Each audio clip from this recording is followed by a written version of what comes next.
Welcome to Poems You Need, where two poets who believe in the transformative power of language share the poems they need in hopes of helping you find the poems you need too.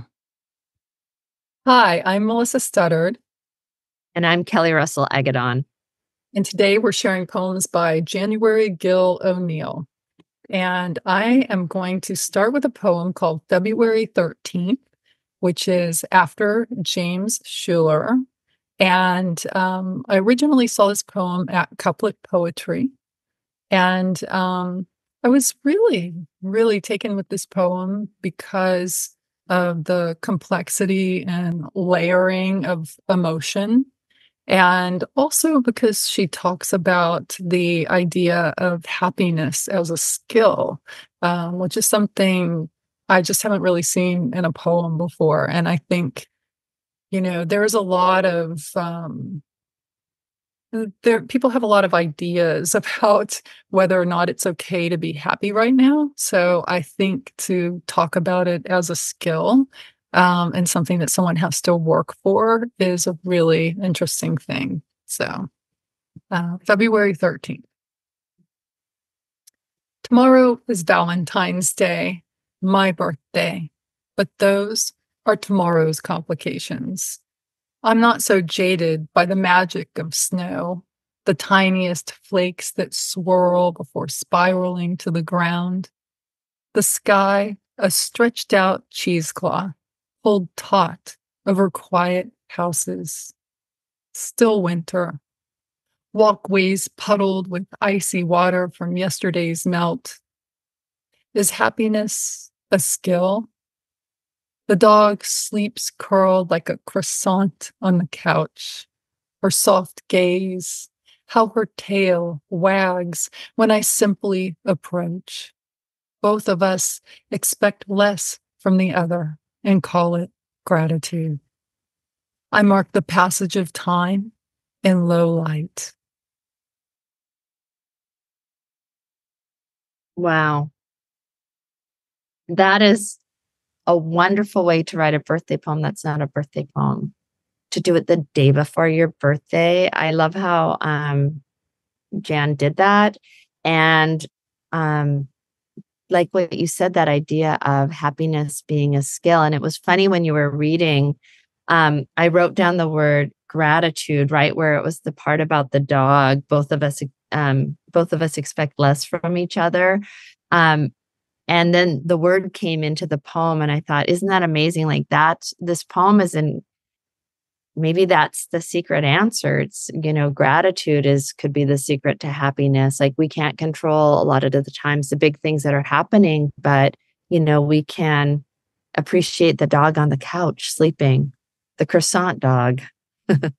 Well, it shows how organic the poem is too, that you had the thought like right before the word arose. And yes, I love the croissant dog. I think sometimes one of the things that literature can do is show us something in a way that makes us forever see it that way. Like I will never see a dog curled up again without thinking of it as a croissant dog. It's completely changed my perception. But I love the idea of, the birthday and Valentine's Day being complications, because they are for so many people, but people don't usually talk about it that way. They just talk about it like, oh, it's a celebration or this or that. And here it's like, no, this is actually a complicated thing, But that's what makes this poem so strong is just the acknowledgement that even things that quote unquote should be easy aren't necessarily easy, like Valentine's Days or birthdays. There can be a lot of, emotional weight with both of those holidays. Exactly. And that's why this poem is so complex to me, even though on the surface, it seems simple. It seems like, oh, yeah, I get it. I know what's going on. But the more you look at it, the more it gives you. And, the part about the dog, too, the gratitude is not straightforward. It's not like, oh, here's the most beautiful flower in the world. I feel gratitude. It's like we expect less of each other. There's a little there's a little bit of sadness or a little bit of loss in that, but it's still gratitude. And even the idea of low light, I love that she brought light in this way, because if you think about the way lighting affects mood, and Right. she lets us know at the end of the poem, yes, that's the mood. That's right. You're in the right mood now. You're in low light. Right, right. And there's that moment where she writes "Still Winter," and I was thinking like just some that could even like play into our emotions. It's still winter. We're still, getting through this time in our lives and this time in history. So it's a really powerful poem. But one, like you said, it might seem simple in a first reading, but it's so complex. Mhm. And it speaks to the poem that I chose, which I thought was really interesting. Since we never know in advance what the other person is choosing, is that my poem is called Regret Nothing. And this is called Poems You Need. And these must be the poems we need. This idea of happiness is a skill and regret nothing. So I really like the conversation between these poems. So I will read this one. Oh, and it's from January's brand new book, Glitter Road. And this is really January's strongest work. And so go get yourself a copy of it. You will not regret it. I couldn't put it down the first time I read it. I still can't put it down. Regret nothing. If at 4 a.m.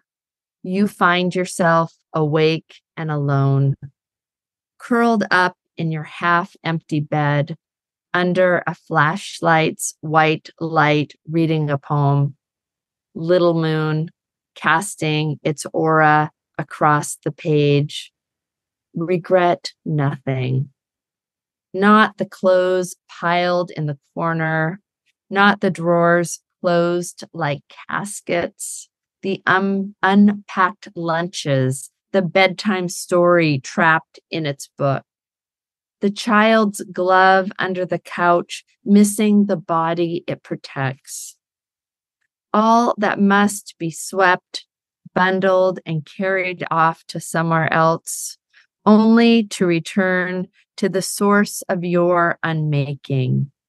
Regret nothing, even as a glimmer of yourself catches you in the mirror like a stranger.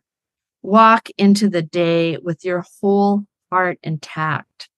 Walk into the center of everything. Leave nothing in your wake. Mm. Those last three lines, my gosh, it's like this is a manual for living, right? Just walk into the day with your whole heart intact to the center. Oh, it's really beautiful. This poem, everything is so alive in this poem. The glove misses the kid, the story is trapped in the book, everything is animated and alive in a way that is really magical, It is, and it's a domestic poem, and that's what's so interesting. I think about the things in my house and my life, and it's not a bedtime story trapped in its book. It's just a book. And January adds that little added special element to all of her imagery.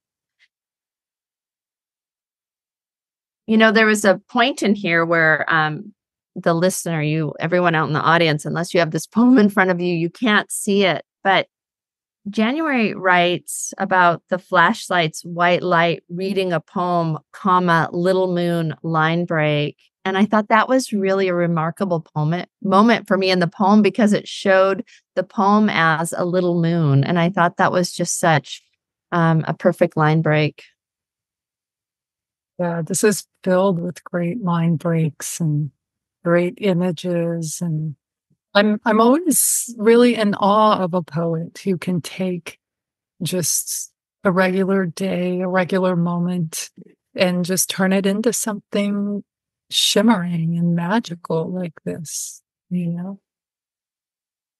it's It is a gift. And I feel like the last, 3 poems we read, and, back to Jennifer Jean, even the last episode, where we had Hope is Not Canceled. I feel like, we're really looking for the poems we need right now. Happiness, joy, hope, regret nothing. They're all really speaking to each other. Yeah. Beautiful. Yeah. Great work. Thank you for celebrating poetry with us today. Information about the poet and works featured can be found on the episode page. And if you enjoyed today's reading, please press the like button and subscribe so not to miss another poem. You can also share the episode with a friend, and we hope you do. Until next time, we wish you beauty, inspiration, and very meaningful days. May you always have the poems you need.